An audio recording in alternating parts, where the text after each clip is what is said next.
10월 27일 아침을 허락해 주신 하나님을 찬양합니다. 오늘 본문 예레미야서 51장 41절에서 53절 말씀을 함께 묵상하겠습니다.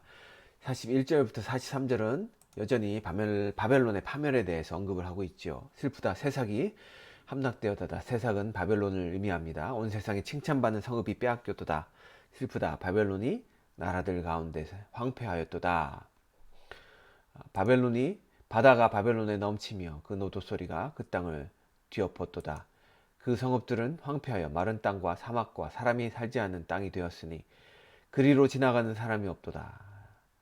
자, 바벨론이 그렇게 황폐하게 되는 것을 바다가 바벨론을 침략시키는 것으로 덮치는 것으로 묘사되죠. 이 바다는 메대 바사군의 연합군을 의미하죠. 그렇게 연합군이 큰 파도처럼 강력한 기세로 바벨론을 급습하여 단숨에 정복하리라는 것을 말하고 있고요. 그렇게 바벨론의 연합군의 기습으로 파도 같은 연합군의 기습으로 멸망당하는 바벨론은 사람이 살 수 없는 황무지가 될 것이라고 말합니다. 44절은 내가 배를 바벨론에게 벌하고 그가 삼킨 것을 그의 입에서 끌어내리니 민족들이 다시는 그에게로 돌아가지 아니하겠고 바벨론 성읍은 무너졌도다. 자, 바벨론을 파멸시킨 주체가 하나님이시죠. 그러면 파멸당한 대상을 44절은 바벨론의 주신인 벨로 묘사하고 있습니다. 바벨론의 멸망은 그들의 섬기던 신의 종말을 의미합니다. 그들의 우상이 멸망당하는 것을 의미하죠. 여기서 벨은 주인이란 뜻으로 바벨론 사람들이 자기들이 주인으로 섬기던 마루득을 의미하죠. 그런데 하나님께서는 그들이 주인처럼 섬기던 이 벨을 징벌하시겠다는 것입니다. 자, 하나님께서는 이 세상이 주인처럼 섬기는 많은 그러한 물질과 그런 우상들을 하나님 앞에서 징벌하십니다. 왜냐하면 하나님만이 참된 신이시고 참된 주인이시기 때문이죠. 바벨론이 파멸당함으로써 이스라엘 백성들은 바벨론에서 피해야 했습니다. 45절부터 46절 말씀입니다. 나의 백성아 너희는 그 중에서 나와 각기 여호와의 진노를 피하라. 너희의 마음을 나약하게 말며 이 땅에서 들리는 소문으로 말미암아 두려워하지 말라. 소문은 이 해에도 있겠고 저 해에도 있으리라. 그 땅에는 강포함이 있어 다스리는 자가 다스리는 자를 서로 치리라. 바벨론을 향한 하나님의 심판은 단순히 바벨론을 파멸시키는 것에만 목적이 있는 것이 아니라 바벨론 땅에 포로로 사로잡혀 온 이스라엘 백성들을 해방시키는 것이야 말로 하나님께서 바벨론에 심판을 내신 궁극적인 목적이었죠. 따라서 바벨론에 여호와의 진노가 임할 때 이스라엘 백성들은 속히 바벨론을 벗어나야 했습니다. 멸망을 앞둔 바벨론에는 온갖 흉흉한 소문이 난무하게 될 것입니다. 무엇보다 이스라엘 백성들은 그러한 소문들로 인하여 당황하거나 두려워하지 말아야 합니다. 소문들은 주로 전쟁에 관한 것으로 대제국인 바벨론이 완전히 멸망하기까지는 그러한 전쟁들은 해마다 있게 될 것이고 내란도 있을 것입니다. 실제로 바벨론 왕 느부갓네살이 죽은 후 바벨론의 왕국 내에는 반역이 그치지 않았습니다. 느부갓네살이 죽은 후 왕이 된 그의 아들 에윌 무로닥은 처남인 네리글레살에 의해 암살당했으며 네리글레살의 후계자인 나바시 말둑은 불과 몇 달 후에 나보니 두스에 의해서 축출당합니다. 이처럼 느부갓네살 사후에 바벨론 제국은 극도의 혼란에 빠졌으며 전쟁과 내란이 계속적으로 이어졌습니다. 그러므로 예레미야는 이런 혼돈의 시기가 닥쳤을 때 이스라엘 백성들은 당황하지 말고 마음을 강하게 하여 여호와의 진노를 피하라고 경고한 것입니다. 이스라엘 백성들에게 바벨론에게 임할 화를 피하라고 경고한 예레미야는 다시 한번 바벨론이 파멸할 것이라고 47절부터 49절에 강조를 합니다. 그러므로 날이 이르리니 내가 바벨론의 우상들을 벌할 것이라. 그 온 땅이 치욕을 당하겠고 그 죽임 당할 자가 그 모두 그 가운데 엎드려질 것이며 하늘과 땅과 그 안에 있는 모든 것이 바벨론으로 말미암아 기뻐 노래하리니 이는 파멸시키는 자가 북쪽에서 그에게 오미라. 여호와의 말씀이니라. 바벨론이 이스라엘을 죽여 엎드림 같이 온 세상이 바벨론에서 죽임을 당하여 엎드려지리라. 바벨론의 파멸이 그들이 섬기던 심판의 종말로 표현되어 있죠. 이 바벨론의 우상들은 벨이나 무로닥처럼 바벨론을 수호하는 것으로 여겨졌던 그러한 신들이었습니다. 하나님은 그들을 다 파멸시키겠다고 말하고 있고요.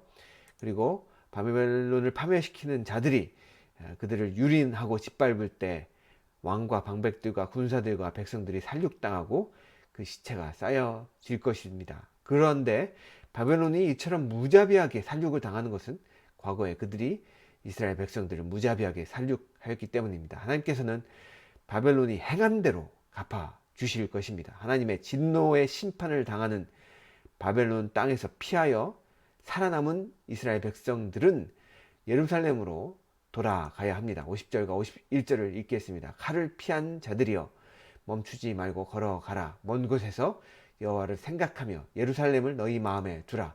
외국인이 여호와의 거룩한 성전에 들어가므로 우리가 책망을 들으며 수치를 당하여 모욕이 우리 얼굴을 덮었느니라. 자, 바벨론에 임할 재앙을 피하라고 권고했던 예레미야는 이스라엘 백성들을 향해 예루살렘을 기억하여 그곳으로 돌아가라고 말합니다. 50절에 여호와를 생각하며 예루살렘을 너희 마음에 두라는 말은 하나님의 성전이 있는 예루살렘으로 가라는 의미입니다. 예루살렘의 멸망과 성전의 파괴는 이스라엘 백성들에게 결코 잊을 수 없는 고통의 수치스러운 경험이었습니다. 따라서 바벨론에서 해방이 되었음에도 이스라엘 백성은 예루살렘으로 돌아갈 엄두를 내지 못했을 것입니다. 51절은 우리의 허물과 죄악과 수치가 그리도 큰데 어찌 우리가 다시 예루살렘으로 돌아갈 수 있으리요? 라고 그렇게 여기는 이스라엘 백성들의 모습이 나오는데요.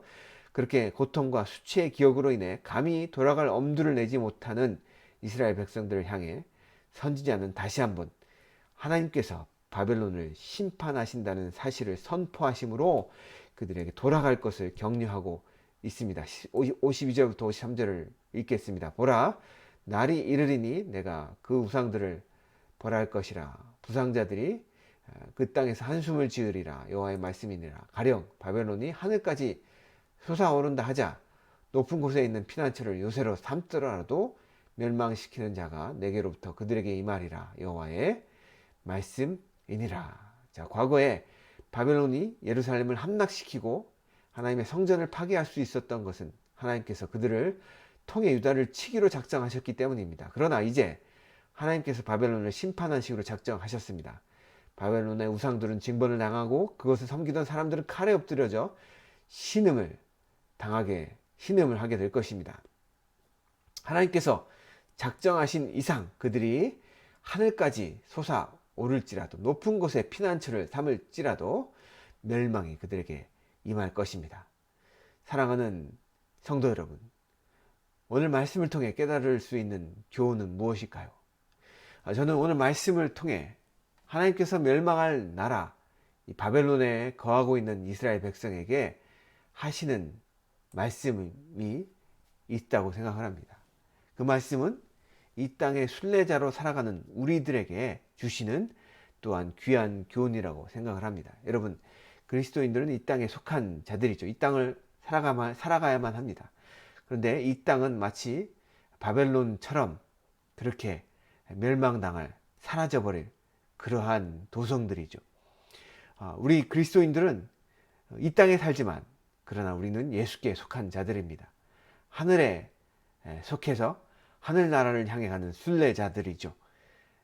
그리고 우리가 읽은 이 45절과 46절 그리고 50절 말씀은 이 땅에 거하지만 예수님께 속한 그리스도인들이 순례의 길을 갈 때 어떠한 교훈을 가지고 유의할 점을 가지고 우리가 순례의 길을 갈아야 될지에 대해서 알려줍니다. 45절에 보면 첫째로 그리스도인들은 세상에 살지만 세상 중에서 나와야 합니다. 나의 백성아, 너희는 그 중에서 나와 여호와의 진노를 피하라. 하나님의 백성들은 멸망당할 바벨론의 성 중에서 나와야 했습니다. 마찬가지로 그리스도인들은 세상에 살지만 세상에서 나와야 합니다. 다시 말해 세상의 것들에 함께 휩쓸려 다니면 안 된다는 것이죠.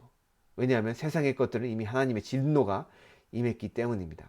따라서 우리 그리스도인들은 세상 중에서 나와 각기 여호와의 진노를 피해야 됩니다. 요한일서 2장 15절과 17절은 말합니다. 이 세상이나 세상에 있는 것들을 사랑치 말라. 누구든지 세상을 사랑하면 아버지의 사랑이 그 속에 있지 아니하니 이는 세상에 있는 모든 것이 육체의 정욕과 안목의 정욕과 이생의 자랑이니 다 아버지께로 쫓아온 것이 아니요 세상으로 쫓아온 것이라.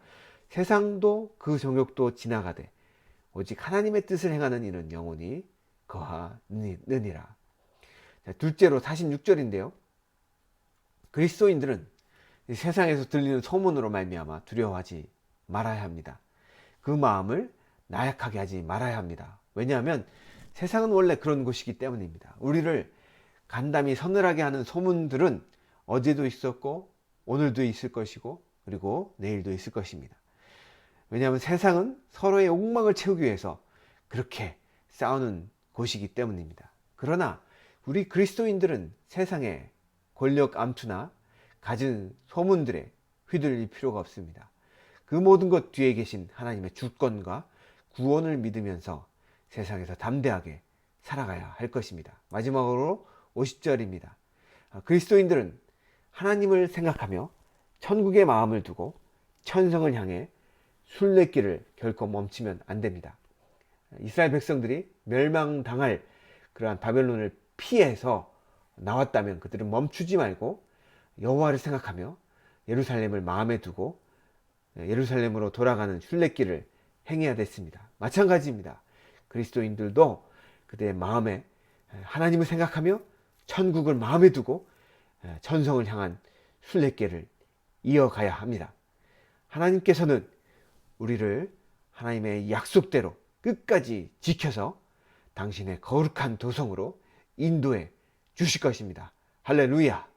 사랑하는 성도 여러분, 멸망당할 도성 바벨론에 있던 이스라엘 백성들이 그들을 피하여 소문에 휩쓸리지 않고 여호와를 생각하며 예루살렘 도성을 목표로 하여 멈추지 않고 걸어가서 결국 약속의 도성 예루살렘에 도달했듯이 우리도 이 땅에 멸망당할 죄악의 문화들을 피하며 세상의 소문이나 메시지에 흔들리지 않고 예수님과 영원한 천국을 바라보며 멈추지 말고 순례의 길을 나아가시는 우리 귀한 성도님들이 되시기를 주님의 이름으로 간절히 축원해 드립니다.